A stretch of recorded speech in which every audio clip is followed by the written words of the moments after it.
오늘 이 아침에도 하나님의 은혜를 사모하여 기도의 자리에 나아오신 모든 성도님들을 환영하고 축복합니다.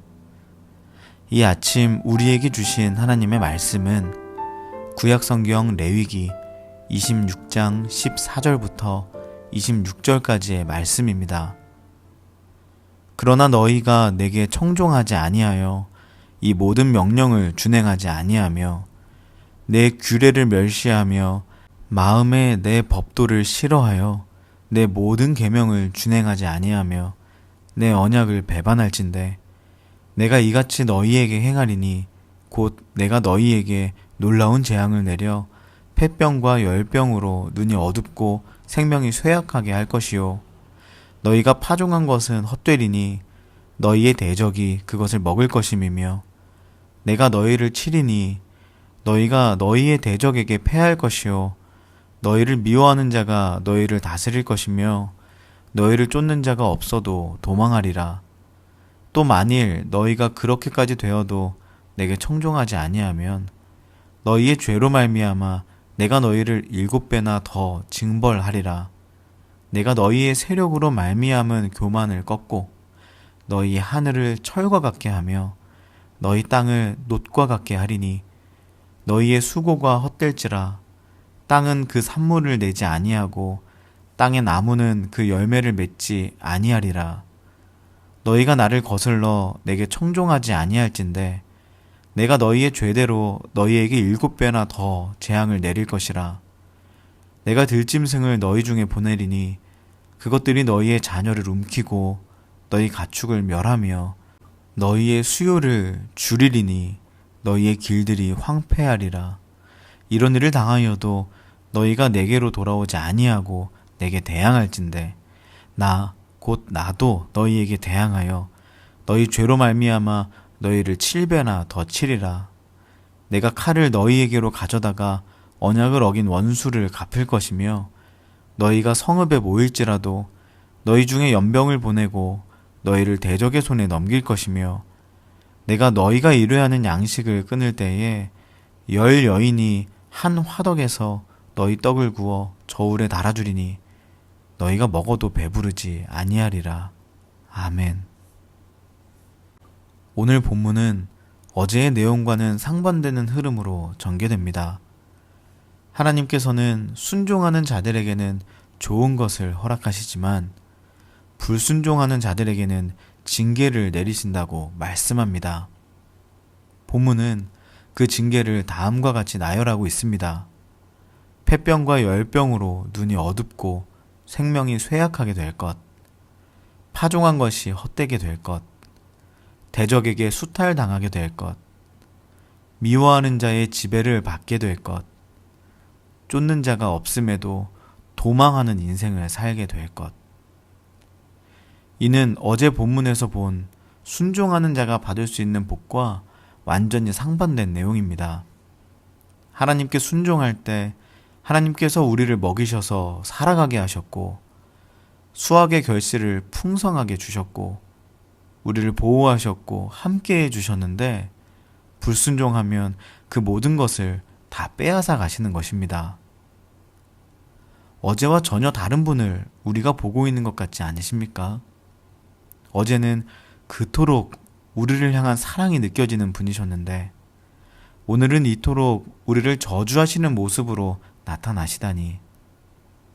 하나님께서는 원래 이토록 매정하시고 매몰차신 분이신 것일까요? 하나님 마음에 들었을 때만 우리를 사랑하시고 그렇지 않은 모습이 나타나면 우리를 바로 버리시는 분이신 걸까요? 아니요, 그렇지 않습니다. 어제와 오늘 본문의 차이는 하나님의 변심이 아니라 사람의 변심으로 인한 것이기 때문입니다. 자연을 한번 보시면 바다는 언제나 한결같이 그 자리에 있습니다. 그러나 물고기 한 마리가 바다에 있기를 거부하고 무트로 뛰어 올라온다면 금세 말라 죽을 수밖에 없을 것입니다. 그때는 자신의 어떠한 수고도 그 문제를 해결해 줄 수 없습니다. 지느러미를 움직이고 아무리 몸부림쳐도 그 모든 수고는 헛될 뿐입니다. 또한 머지않아 지나가던 갈매기 한 마리에 밥이 되어버릴 수도 있습니다. 그렇게 바다를 떠난 물고기는 목숨이 다할 때까지 죽음의 공포를 끊임없이 겪다가 결국 그렇게 죽게 되겠지요. 그 물고기가 바로 하나님 앞에 불순종하는 우리의 모습 아닙니까? 본래 깊은 바다에서는 생명을 유지하고 수고한 만큼 풍성한 결실을 얻었고 자신을 노리고 있는 갈매기로부터도 안전히 숨을 수 있고 잔잔한 바다 한켠에서는 평안하게 쉼을 가질 수도 있었겠지만 바다를 떠나는 순간 바다로부터 공급받았던 그 모든 것들은 다 끊어지게 될 수밖에 없는 것입니다. 이것은 너무나 당연한 일이죠. 그런데 그런 상황에서 어찌 내가 아닌 바다를 원망할 수 있을까요? 우리가 하나님을 떠나 단절되어 하나님으로부터 받는 것들을 받지 못하게 되는 것이 오늘 본문이 말씀하는 징계이고 저주인데 어찌 그것의 책임이 하나님께 있다고 할 수가 있겠습니까? 도리어 하나님께서는 하나님을 떠나는 백성들을 이 징계의 메시지를 통해서 끊임없이 자신에게 다시 돌아오라고 부르고 계십니다. 18절과 21절 그리고 23, 24절을 연달아 살펴보십시오. 제가 읽어드리겠습니다. 또 만일 너희가 그렇게까지 되어도 내게 청종하지 아니하면 너희의 죄로 말미암아 내가 너희를 7배나 더 징벌하리라. 너희가 나를 거슬러 내게 청종하지 아니할진대 내가 너희의 죄대로 너희에게 7배나 더 재앙을 내릴 것이라. 이런 일을 당하여도 너희가 내게로 돌아오지 아니하고 내게 대항할진대 나 곧 나도 너희에게 대항하여 너희 죄로 말미암아 너희를 7배나 더 치리라. 이 구절들을 보면 비슷한 패턴이 반복되고 있음을 발견할 수 있습니다. 먼저는 무엇 아니하면 아니할진대 아니하고 라는 반복입니다. 이것만 보아도 하나님께서는 지금 이 말씀을 보는 자들에게 여전히 가능성을 주시는 것을 알 수 있습니다. 오늘 본문에서만 3번이나 반복해서 그러한 조건을 다신다는 것은 그만큼 순종하고 돌아올 기회를 알려주고자 하시는 그 하나님의 마음이 여실히 드러나는 것이라고 생각할 수 있기 때문입니다. 또 하나의 비슷한 패턴이 있는데 그것은 7배씩 징계가 3번이나 가중되고 있다는 것입니다. 한 주석가는 이것을 다음과 같이 해석합니다. 이스라엘이 순종하지 않으면 벌이 7배가 된다. 순종하지 않을 뿐 아니라 하나님께 냉담해지면 벌이 7배나 된다. 하나님께 냉담해질 뿐만 아니라 책망받지 않으려 하면 벌이 7배나 된다. 라고 말입니다. 즉, 불순종하는 단계에 따라서 7배의 7배의 7배만큼 기하급수적으로 징계가 커지는 점증적인 구조로 말씀하고 계시다는 것입니다. 하나님께서 이렇게 말씀하시는 이유가 무엇이겠습니까? 어떻게 하면 더 큰 징계를 줄까 그것을 고민하기 때문은 아니실 것입니다. 오히려 하나님은 징계를 통해서라도 하나님을 떠난 그의 백성들이 자신에게 돌아오기를 간절히 원하고 계십니다.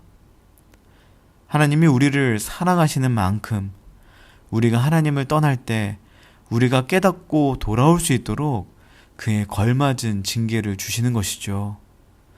그것이 두려워서라도 그 길로 더 이상 가지 말고 자기에게로 돌아오라는 것입니다.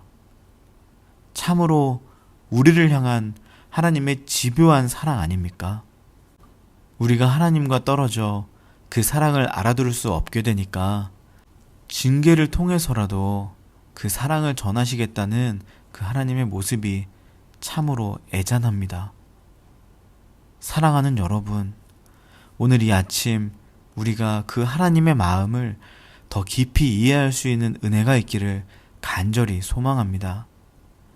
아이가 자라고 성인이 되고 어른이 되어가면서 어릴 적 부모를 향한 오해가 씻기고 그 마음을 더 깊이 이해할 수 있는 것처럼 오늘 우리의 신앙이 어제보다 조금은 더 자라서 우리를 향한 하나님의 사랑을 어제보다 조금이라도 더 알게 되기를 간절히 원합니다. 이 아침 우리를 하나님 곁에 두시려고, 하나님 품 안으로 다시 보듬어 안으시려고 슬픈 마음으로 징계하시는 하나님의 그 애잔한 마음을 우리가 알게 되기를, 그리하여 불순종의 길에서 다시 순종의 길로 나아가는 저와 여러분 되시기를 주님의 이름으로 간절히 축복합니다. 함께 기도하시겠습니다. 첫 번째 기도 제목입니다. 우리가 우리를 사랑하시는 하나님께 붙어있기를 간절히 바라며 기도합시다.